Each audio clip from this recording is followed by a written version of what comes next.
जय हिंद साथियों।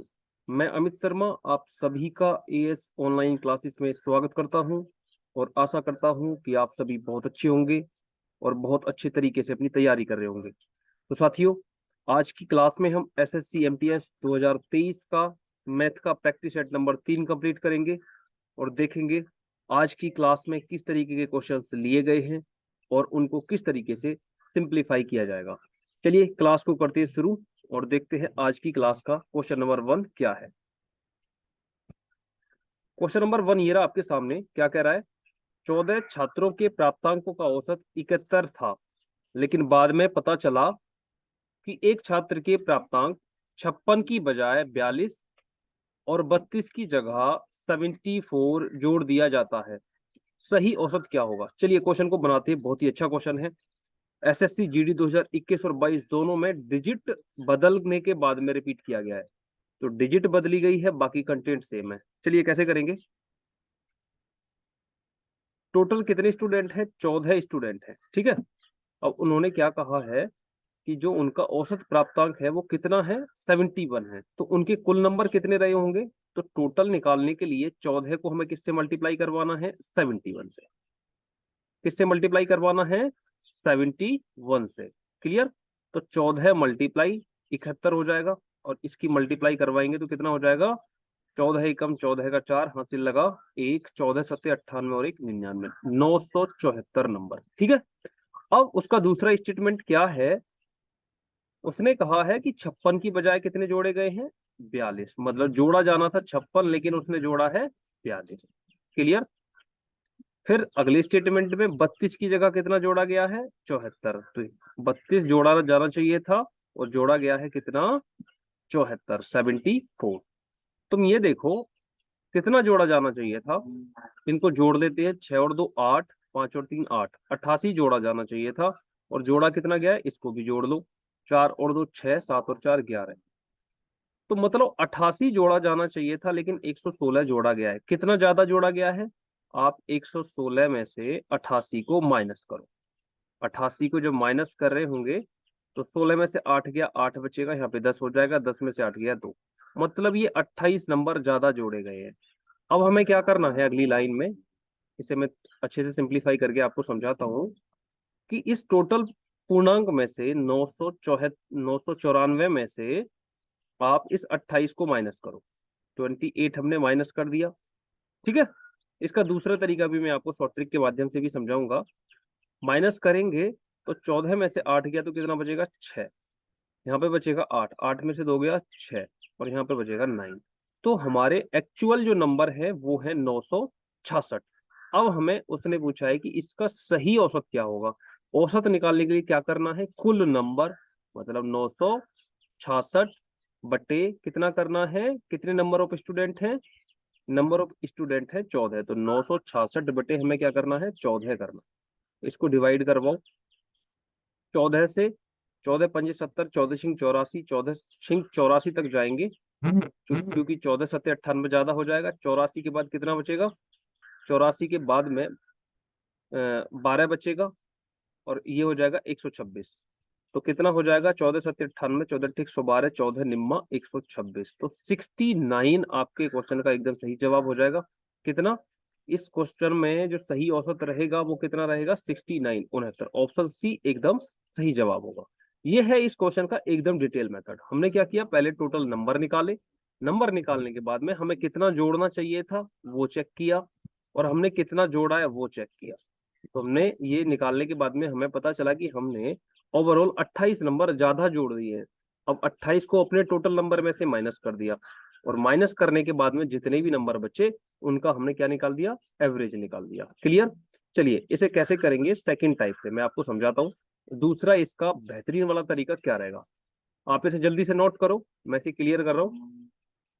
देखो, जो प्रेजेंट में अपना औसत है वो कितना है? 71। जो औसत दे रखा है वो कितना है? 71। यहाँ पे उसे लिख लो आप एक बार। औसत है अपना 71। अब अगले स्टेटमेंट पे अगर हम जाएं, उसने ये कहा है कि 56 की जगह पे कितना जोड़ा गया है? 42। जैसे अभी आपने लिखा था। और 32 की जगह पे कितना जोड़ा गया है?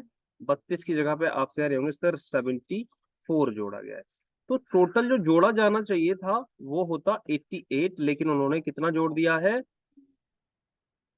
7 और 4 11, 116। मतलब टोटल नंबर से कितना ज्यादा जोड़ा गया है? टोटल नंबर से आप कह रहे होंगे सर इसको माइनस करें, 16 में से 8 गया 8 और 10 में से 8 गया 2, 28 ज्यादा जोड़ दिया है। अब क्या करना है? ये 28 ज्यादा जोड़ा गया है ना, इसी का औसत निकाल दो। तो 28 ज्यादा जोड़ा गया है कितने बच्चों पे? 14 बच्चों पे। तो कितना औसत ज्यादा हो गया? 28 को 14 से काटेंगे तो 2 आ गया। और क्या करना है नेक्स्ट लाइन में कि ये औसत 2 जो आया है इसको 71 में से माइनस कर देंगे तो कितना आ जाएगा? 69।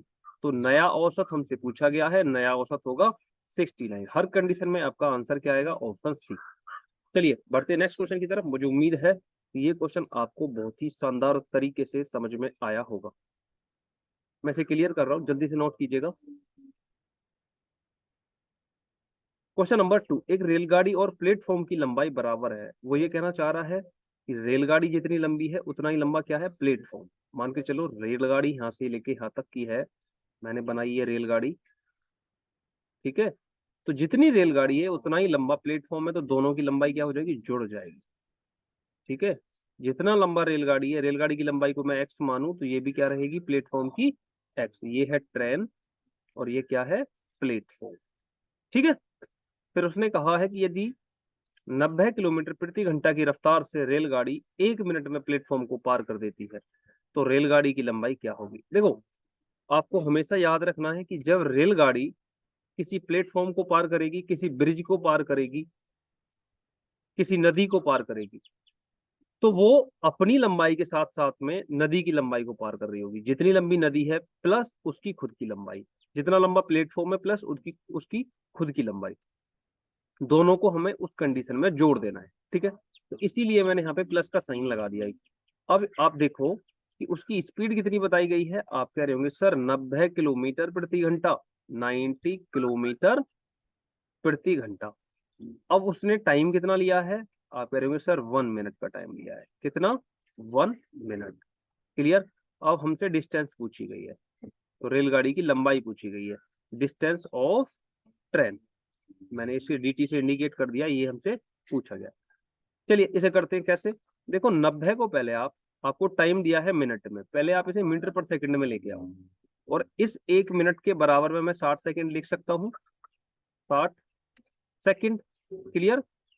60 सेकंड लिख दिया। अब 90 किलोमीटर प्रति घंटा को अगर मैं मीटर पर सेकंड में लाऊंगा तो 90 गुणा 5/18 करना पड़ेगा।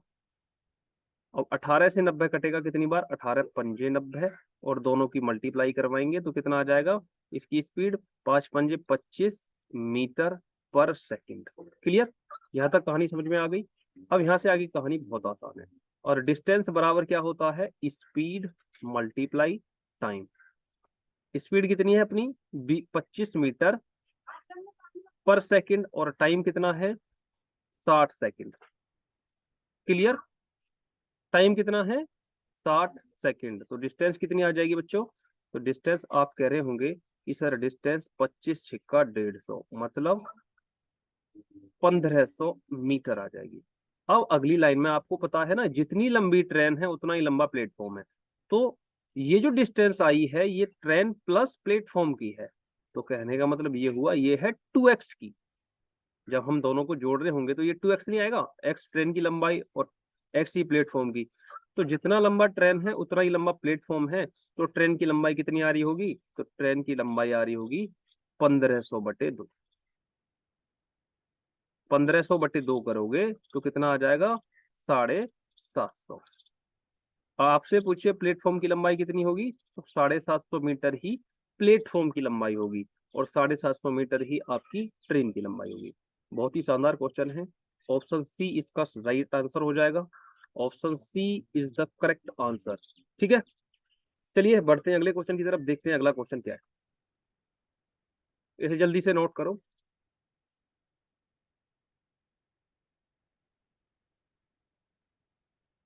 नेक्स्ट क्वेश्चन ये रहा आपके सामने। एक रेलगाड़ी प्लेटफॉर्म पर खड़े एक व्यक्ति को 5 सेकंड में पार कर देती है तथा 600 मीटर लंबे पुल को 35 सेकंड में पार कर देती है। रेलगाड़ी की चाल ज्ञात कीजिए। बहुत ही शानदार सवाल है, इसको किस तरीके से करना है अभी समझाता हूँ। देखो, जब वो एक व्यक्ति को पार करेगी, एक खंबे को पार करेगी, तो आपको ध्यान रखना है कि वो उतने समय में सिर्फ अपनी डिस्टेंस को कवर कर रही है। जितनी लंबी रेलगाड़ी है, हम कह सकते हैं कि जितनी लंबी रेलगाड़ी है वो अपनी ही दूरी को कवर कर रही है उतने टाइम में।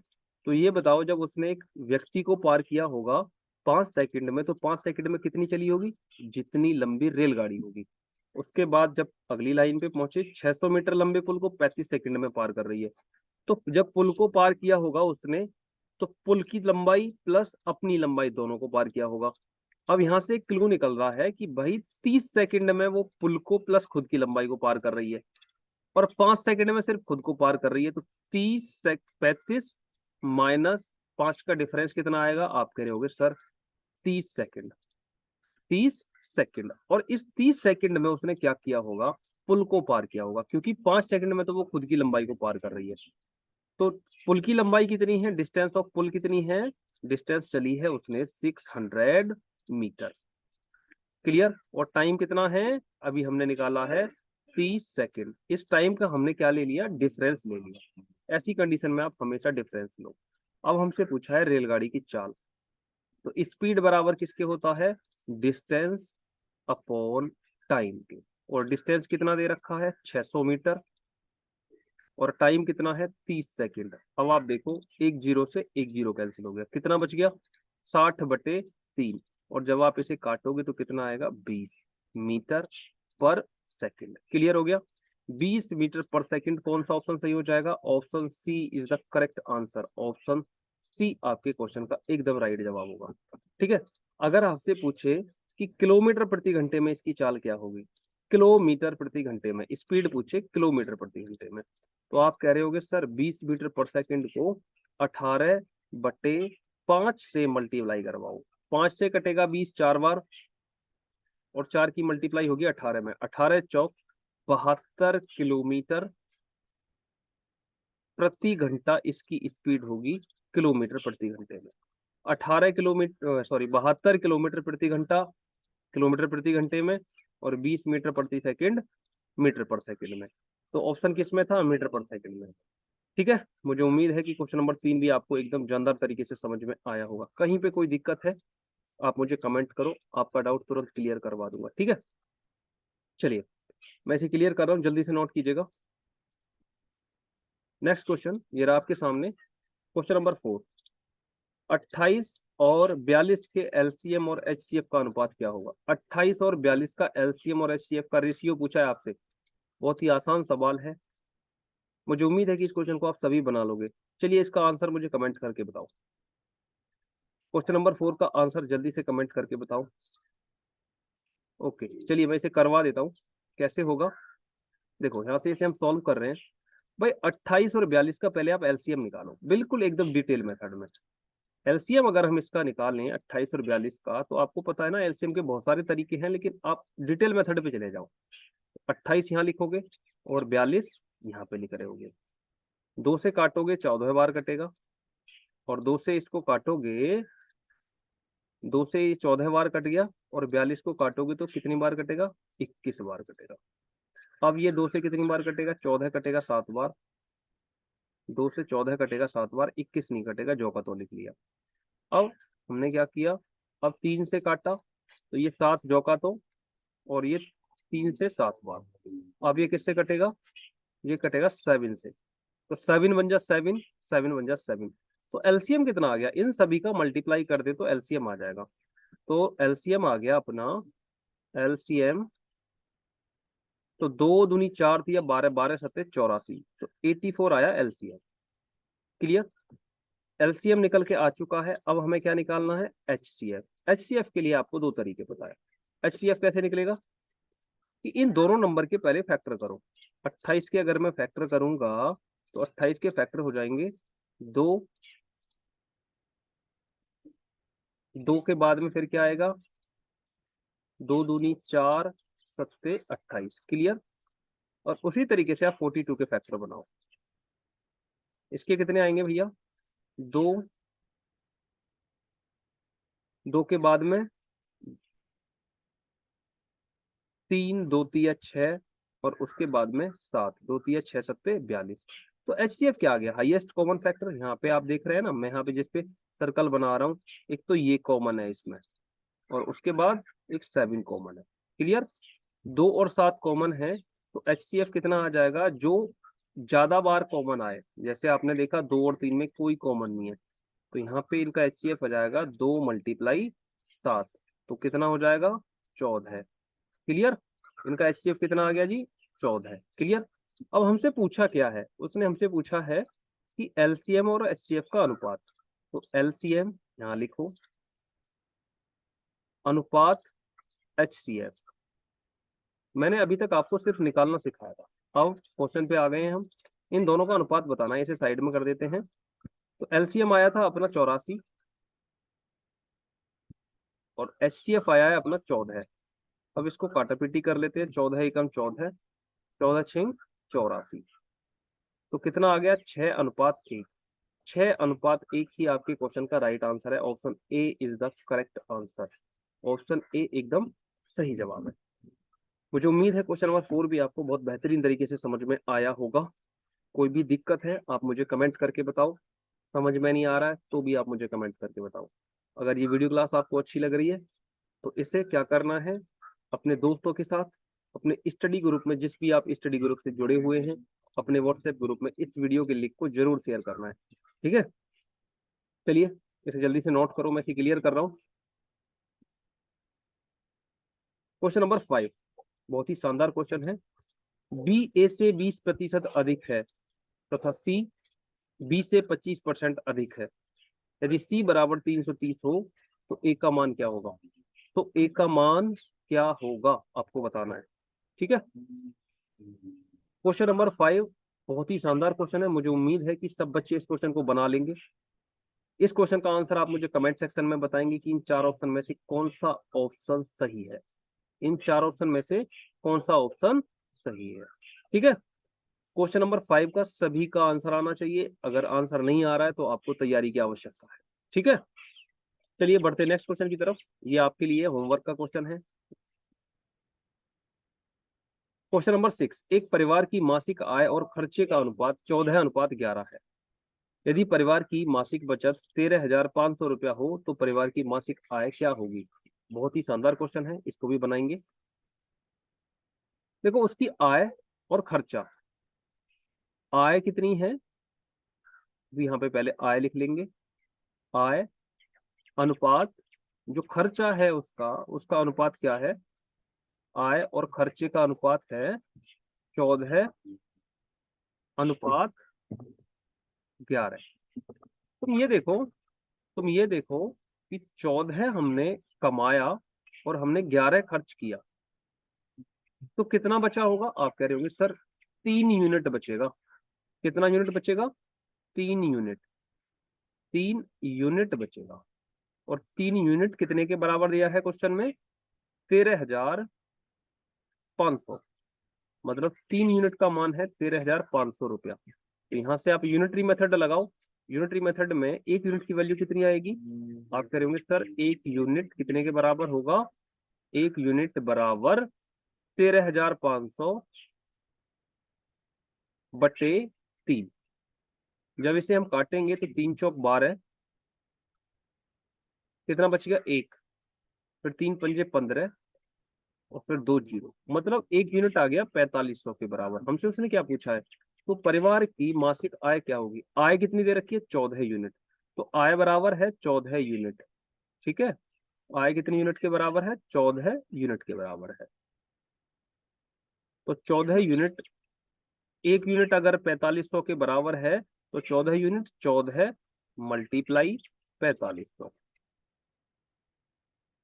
4500। क्लियर। जब इसकी मल्टीप्लाई करवाएंगे तो 14 पंजे 70, हासिल लगे 7, 14 चौका 56, 56 में अगर हम 7 जोड़ेंगे तो 63, और 63 के आगे 2 जीरो लगाएंगे तो ये क्या आ जाएगी उसकी मासिक आय। तो 63,000 रुपया उसकी क्या होगी, मासिक आय होगी। ऑप्शन बी एकदम सही जवाब हो जाएगा। Option B is the right answer. Option B आपके क्वेश्चन का एकदम सही जवाब होगा, 63,000 रुपया। बहुत ही शानदार क्वेश्चन है, इसको करने का तरीका ये एकदम बढ़िया है। यूनिटरी मेथड बड़े कमाल की चीज है, जहां पे लग जाएगी मिनटों में आंसर कर देगी। ठीक है, यूनिटरी मेथड बहुत ही बढ़िया चीज है, आप इसको लगाना अप्लाई करना सीख जाओ, आपका क्वेश्चन सेकंडों में बन जाएगा। चलिए बढ़ते हैं अगले क्वेश्चन की तरफ, इसे जल्दी से नोट करो। क्वेश्चन नंबर 7, राम की आय श्याम की आय से 20% कम है, तो श्याम की आय राम की आय से कितना प्रतिशत अधिक है। जो लास्ट क्वेश्चन होमवर्क में दिया है सेम उसी कॉन्सेप्ट पे क्वेश्चन है, जिस तरीके से वो बनेगा उसी तरीके से ये बनेगा। क्वेश्चन नंबर 5 और क्वेश्चन नंबर 7 जो आपको दिखाई दे रहा है, ये दोनों क्वेश्चन लगभग एक कंसेप्ट पे बन जाएंगे, दोनों का कंसेप्ट एक ही रहेगा। तो मैं ये चाहता हूं कि वो क्वेश्चन और ये क्वेश्चन आप दोनों खुद से बनाएं, दोनों क्वेश्चन के आंसर मुझे आप कमेंट करके बताएं। क्वेश्चन नंबर 5 का भी और क्वेश्चन नंबर 7 का भी, इन चार ऑप्शन में से कौन सा सही है आप मुझे कमेंट करके बताएं। ठीक है, चलिए बढ़ते हैं नेक्स्ट क्वेश्चन की तरफ। ये आपके होमवर्क का क्वेश्चन है, क्वेश्चन नंबर 7 आपको होमवर्क में दिया गया है। चलिए क्वेश्चन नंबर 8 क्या कह रहा है, एक परीक्षा में कुल विद्यार्थियों में से 75% विद्यार्थी सफल हुए तथा 625 विद्यार्थी असफल हुए, तो परीक्षा में कुल विद्यार्थियों की संख्या ज्ञात करें। तो परीक्षा में कुल कितने स्टूडेंट थे आपको ये बताना है। वेरी वेरी इंपॉर्टेंट क्वेश्चन है, बहुत ही शानदार तरीके से इसको हम करेंगे। अब आप मुझे ये बताओ कि टोटल स्टूडेंट जो होंगे वो अपने आप में 100% के बराबर होंगे या नहीं होंगे। टोटल स्टूडेंट थे 100%, उनमें से कुछ फेल हुए होंगे और कुछ पास। जो पास हुए हैं उनको मैं पी से इंडिकेट कर रहा हूं, और जो फेल हुए हैं मैं उनको एफ से इंडिकेट कर रहा हूं। जो फेल हुए हैं वो एफ। अब ये बताओ 100% में से 75% पास हो गए, तो कितने प्रतिशत बचे। आप कह रहे होंगे सर 25%, तो फेल जो हुए हैं वो कितने प्रतिशत हुए हैं, 25%। लेकिन क्वेश्चन में बताया गया है कि जो फेल हुए हैं उनकी संख्या है 625। हमारे हिसाब से 25% है, लेकिन क्वेश्चन के हिसाब से 625। मैंने दोनों को बराबर रख दिया, यहाँ पे भी यूनिटरी मेथड लग गया। 25% बराबर 625, तो 1% बराबर कितना हो जाएगा। आप कह रहे होंगे सर 625/25, और जब हम इसे काटेंगे तो कितना आएगा 25 बार। तो मुझे पता चल गया कि 1% की वैल्यू कितनी है 25, और मेरे स्टूडेंट कितने थे, टोटल स्टूडेंट वो थे मेरे 100%। तो 100% की वैल्यू कितनी होगी। आप कह रहे होंगे सर 25 मल्टीप्लाई 100, 25 गुणा 100, तो कितना आ गया 2500। मेरे क्लास में टोटल स्टूडेंट अगर पूछे जाए तो वो कितने हैं 2500। क्लियर हो गया। 2500 ऑप्शन सी आपके क्वेश्चन का एकदम सही जवाब होगा। मुझे उम्मीद है कि क्वेश्चन नंबर 8 आपको बहुत ही जानदार तरीके से समझ में आया होगा। अब दूसरा क्वेश्चन यहां से ये बनता है कि अगर आपसे पूछे कि बताइए कि क्लास में कुल कितने बच्चे पास हुए, कितने बच्चे पास हुए। आपको बताया ना कि जो पास हुए हैं वो 75% है, जो पास हुए हैं वो 75% है, और 1% का वैल्यू कितना है 25। तो 75 का कितना हो जाएगा, 75% ही तो पास हुए हैं, तो 25 मल्टीप्लाई 75। क्लियर। जब आप इसे मल्टीप्लाई करवाएंगे तो 25 पंजे 125, हासिल लगे 12। फिर उसके बाद में 25 सत्ते 175, 175 में जब आप 12 जोड़ रहे होंगे तो कितना हो जाएगा 187, 187। तो 1875 स्टूडेंट क्या हुए होंगे, पास हुए होंगे। क्लियर। कितने 1875। आपके पास दो तरीके हैं, आप या तो टोटल स्टूडेंट निकालने के बाद में उसमें से 625 माइनस कर दो, या यूनिटरी मेथड लगा के 1% की वैल्यू 25, तो 75% की वैल्यू निकाल दो। ठीक है, आपसे टोटल स्टूडेंट पूछेगा या जितने बच्चे पास हुए उनकी संख्या पूछेगा। तो दोनों क्वेश्चन के आंसर आप इस तरीके से कर पा रहे होंगे। चलिए बढ़ते हैं अगले क्वेश्चन की तरफ, इसको जल्दी से नोट कीजिएगा। क्वेश्चन नंबर 9, क्वेश्चन नंबर 9 ये रहा आपके सामने। क्या कह रहा है क्वेश्चन नंबर 9, क्या कह रहा है, एक परीक्षा में, एक परीक्षा में एक विद्यार्थी को 24% अंक मिलते हैं तथा वह 56 अंकों से असफल हो जाता है। कितने नंबर से? 56 नंबर से। यदि उसे 60% अंक मिले तो उसके न्यूनतम अंकों से 70 अंक अधिक होते हैं, तो परीक्षा में अधिकतम अंकों की संख्या क्या होगी? बहुत ही अच्छा क्वेश्चन है। किस तरीके से करेंगे मैं अभी आपको समझाता हूं। चलिए देखो,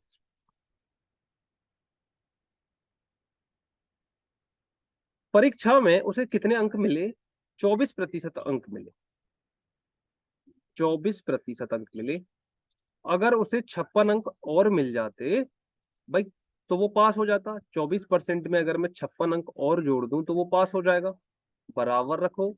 ये क्वेश्चन इसी कंटेंट पे बनाना है आपको। फिर वो ये कह रहा है यदि उसे 60% अंक मिले, उसे दूसरी बार कितने अंक मिले? 60%। और वो न्यूनतम अंकों से कितने अधिक है? 70। तो अगर मैं इस 60% में से 70 को माइनस भी कर दूं तब भी वो पास हो जाता। दोनों कंडीशन में वो पास हो रहा है। तो आप देखो, हमें क्या करना है, 56 को यहाँ पे रखना है और माइनस का 70 बराबर से इधर आएगा तो किसका हो जाएगा? प्लस का 70 बराबर। और ये 60 को यहीं पे रखना है, 60% को, और ये प्लस का 24 इधर आएगा तो किसका हो जाएगा? माइनस का 24%। 60 में से अगर हम 24% को घटाएंगे तो कितना बचेगा? 36%। तो प्रतिशत वाली साइड को मैं चेंज करके इधर लिख देता हूँ, और इन दोनों को अगर हम जोड़ रहे हैं तो 7 5 12 126 आ जाएगा। ठीक है। अब ये देखिए कि 36% की वैल्यू है 126, तो 1% की वैल्यू कितनी होगी? यूनिटरी मेथड लग जाएगा यहाँ पे। तो 126 बटे 36, 126 बटे 36। ठीक है। अब इसे काटो, 6 6 36, 6 दूनी 12 और 6 एकम 6। क्लियर। अब इसे काटेंगे 3 से, 3 दूनी 6 और 3 सत्ते 21। तो कितना आ गया भैया 1% की वैल्यू? आप कह रहे होंगे सर 1% बराबर है 7/2 के। क्लियर। लेकिन अधिकतम अंकों की संख्या पूछी गई है, तो अधिकतम अंक कितने होते हैं? अपने आप में 100% के बराबर। हाईएस्ट स्कोर कितना होता है? अपने आप में 100% के बराबर। तो आपको क्या करना है? 100% की वैल्यू निकाल देनी है। तो 1% बराबर 7/2, तो 100% बराबर 7/2 गुणा 100। जब 2 से 100 को काटेंगे तो कितनी बार कटेगा? 50 बार। और 50 की मल्टीप्लाई 7 में करेंगे तो कितना आएगा? 5 सत्ते 35। तो अधिकतम अंकों की संख्या आपसे पूछी गई है तो कितनी आ जाएगी? 350। ऑप्शन सी आपके क्वेश्चन का एकदम सही जवाब होगा। Option C is the correct answer. समझ में आ गया? कहीं पे कोई दिक्कत है तो आप मुझे जल्दी से कमेंट करके बताओ। कहीं पे कोई परेशानी है तो आप मुझे जल्दी से कमेंट करके बताओ। ठीक है। क्वेश्चन नंबर 9 का सही आंसर होगा ऑप्शन नंबर सी। क्लियर। चलिए मैं इसे क्लियर कर रहा हूं, आप इसे जल्दी से नोट करो। बढ़ते नेक्स्ट क्वेश्चन की तरफ। Question number 10। The value of 999 plus 111 plus 0.5। तो इसको कैसे करेंगे? सिंप्लीफिकेशन का क्वेश्चन है, मैं करवा देता हूं इसे। तो 911 है, 999 सॉरी, आप यहाँ पे लिख रहे होंगे, प्लस 111 है। आपको बोर्ड मास का नियम पता है ना? पहले क्या करना है हमें? मल्टीप्लाई करना है। तो 111 लिख लिया, फिर उसके बाद मल्टीप्लाई। इसको मैं क्या लिख सकता हूँ? 0.5 को मैं लिख सकता हूँ 5। 0.5 को मैं 5/10 लिख सकता हूँ ना? 5/10, क्योंकि एक नंबर के बाद में डेसिमल है, मैंने डेसिमल हटा दिया। अब हमें क्या करना है नेक्स्ट लाइन में? 999 अपना जौका, तो उसके बाद प्लस का साइन लगाएंगे और 5 की मल्टीप्लाई इस पूरे में करवा देते हैं, तो ये हो जाएगा 555/10। क्लियर। क्लियर हो गया। अब हमें क्या करना है? इसके नीचे कुछ नहीं है, आप 1 मान लो और दोनों का एलसीएम ले लो। एलसीएम लेंगे तो एलसीएम आएगा 10। अब 1 से 10 कटेगा 10 बार। ये कैलकुलेशन आपको अच्छे से आती है। यहाँ पे कितना हो जाएगा? 9990 प्लस 555। क्लियर। 9990/555। अब हम इसे जोड़ देते हैं, कितना हो जाएगा? 5। फिर 9 में 5 जोड़ेंगे, 9 और 5 14 है। फिर 9 में 5 जोड़ेंगे अगले वाले 9 में, तो कितना हो जाएगा? 9 और 5 14 और 1 15। ठीक है। अब उसके बाद हासिल 1 9 और 1 10 बटे 10। अब आप देख रहे हैं कि डिवाइड हो रहा है 10 से, तो एक नंबर के बाद डेसिमल लग जाएगा, तो 1054.5। ठीक है। और यही आपके क्वेश्चन का क्या होगा? सही जवाब। तो कौन सा ऑप्शन हो जाएगा? Option D is the correct answer. Option D आपके क्वेश्चन का एकदम सही और करेक्ट जवाब होगा। ठीक है, बढ़ते हैं अगले क्वेश्चन की तरफ, जल्दी से इसको नोट कीजिएगा। चलिए, क्वेश्चन नंबर 12। क्वेश्चन नंबर 12 सरल कीजिए। 1/3 गुणा 3/4 भाग 11/10 ऑफ 1/5 बराबर क्या होगा? सिंप्लीफिकेशन का क्वेश्चन है। एक क्वेश्चन मैंने करवा दिया है, ये आपको करना है। आपको बताना है कि इन चार ऑप्शन में से क्वेश्चन नंबर 11 इसका सही जवाब क्या होगा। ठीक है, चार ऑप्शन दे रखे हैं, इनमें से सही क्या होगा आपको बताना है कमेंट करके। चलिए, ठीक है, बढ़ते हैं नेक्स्ट क्वेश्चन की तरफ, देखते हैं अगला क्वेश्चन क्या है। इसे मैं क्लियर कर रहा हूं। सरल कीजिए। 3 × 7 + 5 - 6 डिवाइड इतना माइनस इतना प्लस 45 डिवाइड 5 × 4 -45 बराबर क्या होगा? तो इसके भी चार ऑप्शन दे रखे हैं, सिंप्लीफिकेशन का क्वेश्चन है। उम्मीद करता हूं कि इस क्वेश्चन के भी आप चार ऑप्शन में से कौन सा ऑप्शन सही है मुझे कमेंट में जवाब दोगे। ठीक है, इस क्वेश्चन का सही जवाब क्या है आप मुझे कमेंट करके बताओगे।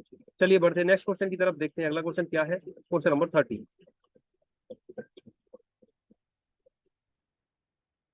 Question number 13। एक वस्तु का क्रय मूल्य 220 रुपया है तथा लाभ 20% है, तो वस्तु का विक्रय मूल्य क्या होगा? विक्रय मूल्य पूछा गया है आपसे। चलिए, इसे बनाते हैं बहुत ही शानदार तरीके से। देखो, लाभ जो हुआ है, पहले आप इसका सीपी लिख लो। जो इसका क्रय मूल्य है वो है कितना? 220। और लाभ कितना है? प्रॉफिट परसेंट वो है 20%। आप 20% की फ्रैक्शन बनाओ तो कितनी बनेगी? आप कह रहे होंगे सर 1/5। मतलब ये 5 रुपए का सामान मैंने 1 के लाभ पे बेचा है, तो कितने में बेचा होगा? तो इसका जो एसपी रहा होगा, 5 का सामान 1 के लाभ पे बेचा गया है, तो एसपी रहा होगा 6 यूनिट। कितना यूनिट? 6 यूनिट। क्लियर। अब हमें अपना कंसेप्ट लगाना है कि ये 5 जो है ना, यही तो अपना ओरिजिनल प्राइस है। तो 5 यूनिट बराबर किसके है? 5 यूनिट बराबर किसके है? जल्दी से मैं इसे अच्छे से लिख रहा हूँ एक बार। 5 यूनिट बराबर है 220 की, क्योंकि हमारे हिसाब से इसकी सीपी है 5 यूनिट और क्वेश्चन में दे रखा है इसका मान 220। तो 1 यूनिट का मान निकालो यहाँ से। 1 यूनिट कितने के बराबर होगा? 1 यूनिट बराबर होगा 220/5। तो काटेंगे तो 5 चौक 20, 5 चौक 20, 44 के बराबर। और हमारा एसपी कितना है? आप कह रहे होंगे सर एसपी है 6 यूनिट।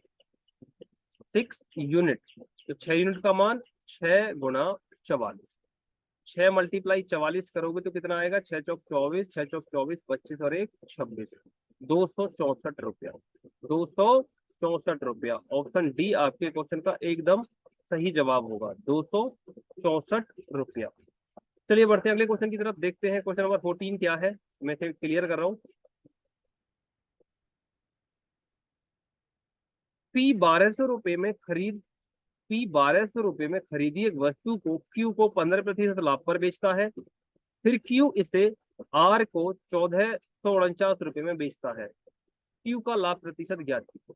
बहुत ही शानदार सवाल है, बहुत ही अच्छा सवाल है।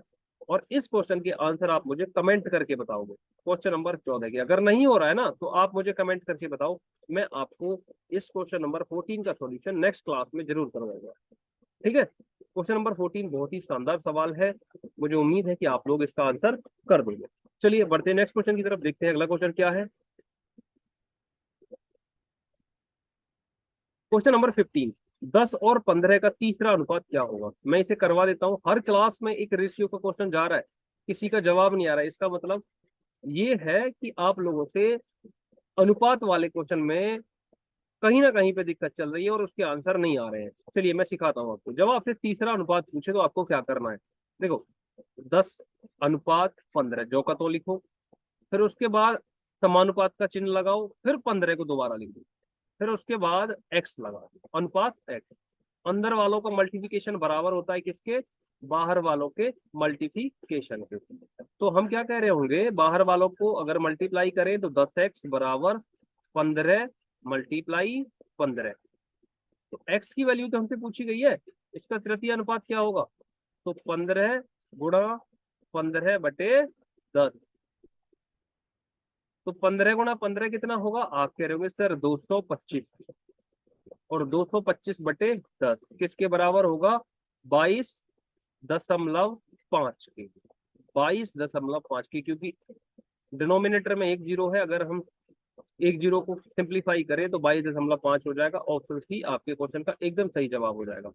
डेसिमल में किस तरीके से कन्वर्ट कर रहे हैं, जीरो वाला कॉन्सेप्ट मैंने आपको समझाया हुआ है। अगर डिनोमिनेटर में 2 जीरो होंगी तो 2 नंबर के बाद दशमलव, एक जीरो होगी तो 1 नंबर के बाद, 3 जीरो होंगी तो 3 नंबर के बाद दशमलव लगेगा। क्लियर? बढ़ते हैं क्वेश्चन नंबर 16 की तरफ, देखते हैं अगला क्वेश्चन क्या है। क्वेश्चन नंबर 16, 8, 14 और 16 का चौथा समानुपात क्या होगा? अच्छा सवाल है। इसका भी आंसर अभी तक किसी भी बच्चे ने नहीं करा है। मैंने आपको अभी तक जितनी भी प्रैक्टिस सेट दिए हैं उनमें मैंने जितने भी रेशियो के क्वेश्चन आपको दिए हैं, एक आधी बच्चा ऐसा है जिसने जवाब दिया है, लेकिन बाकी सारे बच्चे ऐसे हैं जिन्होंने कोई भी आंसर नहीं किया है। जब आंसर नहीं कर रहे तो इसका सेंस किया जाएगा कि आपसे ये क्वेश्चन नहीं हुआ है। चलिए मैं आपको समझाता हूँ, इसे थोड़ा ध्यान से समझो। देखो, चौथा अनुपात पूछा है तो इसका कंसेप्ट क्या रहेगा? 8:14। उसके बाद समानुपात लगाएंगे 16, और फिर कुछ नहीं बच रहा है, चौथी जगह पे एक्स कर लो। बाकी सारी कंडीशन सेम है। अंदर वालों का मल्टीप्लिकेशन बराबर है किसके? बाहर वालों के मल्टीप्लिकेशन। क्लियर? अब देखो, अंदर वालों का मल्टीप्लिकेशन बाहर वाले के बराबर है तो बाहर वालों का हो जाएगा 8x, और अंदर वालों का 14 मल्टीप्लाई 16। तो x की वैल्यू कितनी आएगी? आप कह रहे होंगे सर 14 14 मल्टीप्लाई 16/8। 8 से 16 कटेगा कितनी बार? 2 बार। अब इन दोनों की मल्टीप्लाई करवा देंगे, इन दोनों की, तो कितना हो जाएगा? 14 दूनी 28। तो हमारा चौथा समानुपात क्या होगा? 48। Option A is the correct. समझ में आ गया? दोनों ही क्वेश्चन आसान थे, पता नहीं आपसे क्यों नहीं हुए, और ना ही किसी ने कमेंट करके बताया। ठीक है, अगर आप इसका आंसर नहीं करोगे तो सीधा सीधा सेंस यही जाएगा कि आपसे क्वेश्चन नहीं हुआ है। चलिए आप इसे जल्दी से नोट करो, कहीं दिक्कत आ रही है मुझे फिर से कमेंट करके बताओ, मैं आपका डाउट फिर से क्लियर करने की कोशिश करूंगा। क्वेश्चन नंबर 17, एक वर्ग के विकर्ण की लंबाई 14 मीटर है, वर्ग का क्षेत्रफल क्या होगा? देखो, वर्ग की बात कर रहा है। वर्ग क्या होता है आपको पता है ना? वर्ग की लंबाई और चौड़ाई क्या होती है? बराबर। जिसे हम हिंदी में क्या बोल देते हैं? वर्ग, और इंग्लिश में क्या बोल देते हैं? स्क्वायर बोल देते हैं। इसे मैं थोड़ा क्लियर करके बनाता हूँ। देखो, डायग्राम से आपको सिर्फ चीजें मैं थोड़ी सी एक्सप्लेन करके समझाने में आसानी हो जाएगी। अब देख रहे हैं, यहाँ पे ये जो बनाया है मैंने, आपको थोड़ा सा मैं फिर से क्लियर करवाऊँ। कहीं ना कहीं पे चीजें ऐसी होनी चाहिए जो आपको एकदम समझ में आए। मानो ये अपना एक क्या है? एक वर्ग, इसकी चारों भुजा बराबर है, मान लो भाई। ठीक है, उतना क्लियर तो नहीं बना है कि ये इसकी चारों साइड एक दूसरे के बराबर है। तो वर्ग की कंडीशन ये होती है कि उसका ईच एंगल कितने डिग्री का होगा? 90 डिग्री का। समझ में आ गया? मैं यहाँ पे लिख भी देता हूँ कि एल बराबर किसके होगा? बी के। और एंगल कितना होगा? ईच एंगल, एंगल जो होगा वो होगा 90 डिग्री के बराबर। Each angle are 90 degree. समझ में आ गया? और जो ये इसका विकर्ण है उसकी लंबाई, विकर्ण क्या होता है? ये वाला पॉइंट मान के चलो, ये ए है, ये बी है, ये सी है, और ये डी है। तो इसका जो ए सी है ना, ये इसको हम बोलते हैं विकर्ण, और ये किसके बराबर होगा? B D. ये भी वर्ग की एक प्रॉपर्टी होती है। अब आपसे इसका एरिया पूछा गया है। एरिया होता है इसका साइड का स्क्वायर, लेकिन साइड हमें पता ही नहीं है। तो दूसरा एरिया का फॉर्मूला क्या है? आप इसे जल्दी से नोट करो, आपको कहीं नहीं मिलेगा ये। अगर डायगोनल दिया जाए तो आप एरिया कैसे निकालेंगे? आपको फॉर्मूला लिखना है 1/2 एरिया बराबर मल्टीप्लाई डायगोनल का स्क्वायर, मतलब कि विकर्ण का स्क्वायर। हमें क्या कर देना है, विकर्ण का स्क्वायर कर देना है। समझ में आ गया? तो हमें अगली लाइन में क्या करना है, 1/2 गुणा विकर्ण कितना है, 14 का स्क्वायर। ठीक है, अब इसे सिंप्लीफाई करेंगे, 1/2 गुणा 14 गुणा 14।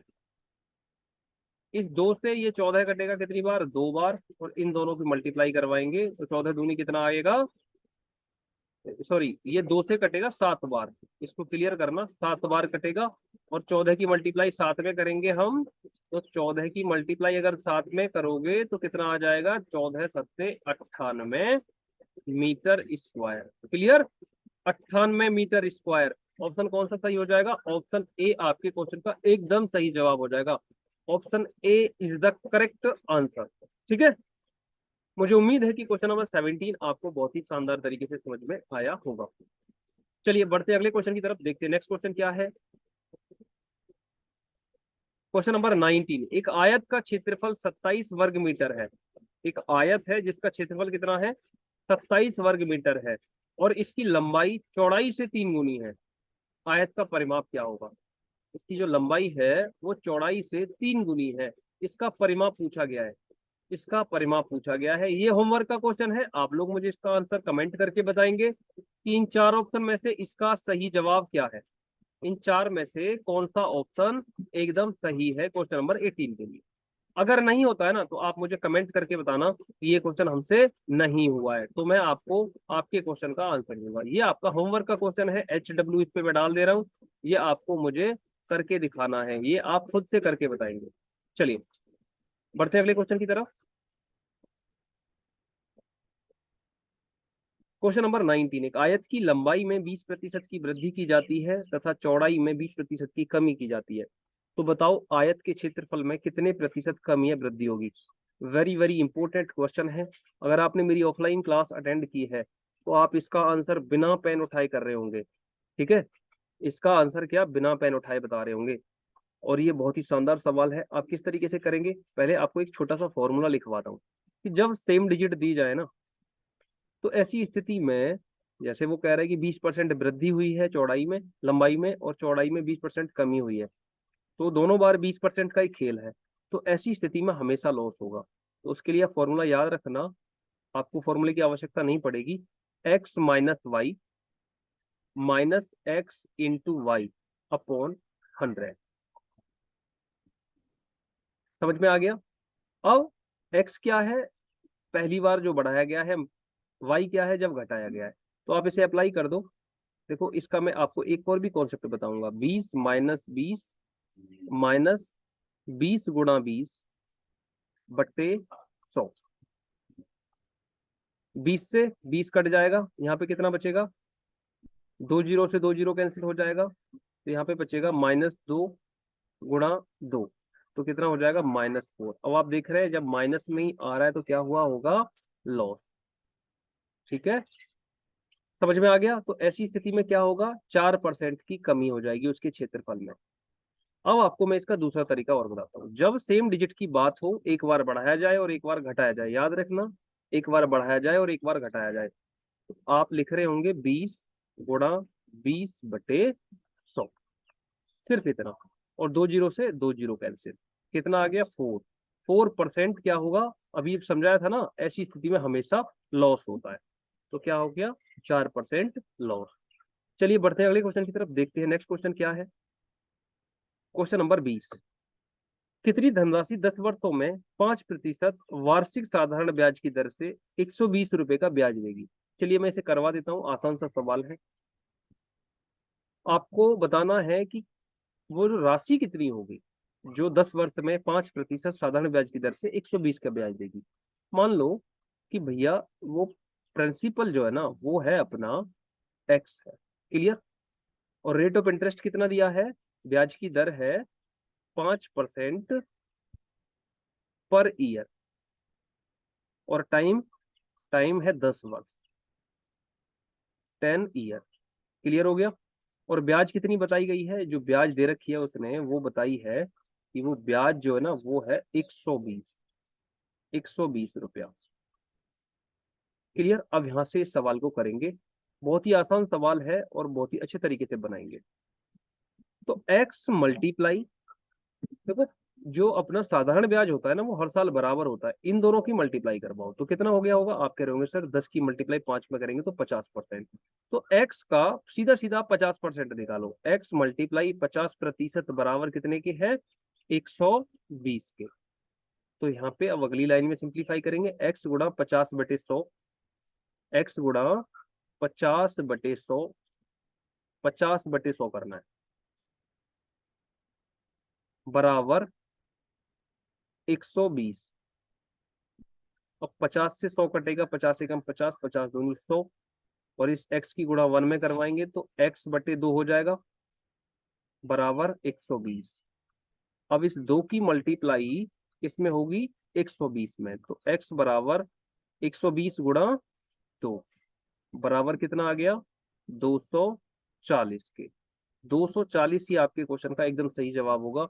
Option D is the correct. 240 is the correct answer. ठीक है। तो धनराशि कितनी होगी, वो जो धनराशि होगी वो 240 रुपया होगी, जो 10 वर्ष में 5% वार्षिक ब्याज की दर से कितनी हो जाएगी, 120 रुपए का ब्याज देगी। क्लियर। मुझे उम्मीद है कि क्वेश्चन नंबर 20 भी आपको बहुत अच्छे तरीके से समझ में आया होगा। कहीं पे कोई दिक्कत है आप मुझे कमेंट करके बताएं। ये वीडियो सेशन आपको कैसा लगा आप ये भी मुझे कमेंट करके बताएं। ठीक है। अगर ये वीडियो क्लास आपको अच्छी लगी है तो इस क्लास को लाइक करें, अपने दोस्तों के साथ अपने स्टडी ग्रुप में इस क्लास को शेयर अवश्य करें। अगर आप चैनल पे नए हैं तो इस चैनल को सब्सक्राइब भी जरूर करें। चलिए आज के लिए इतना ही, मिलते हैं नेक्स्ट क्लास में। Thank you. जय हिंद, जय भारत।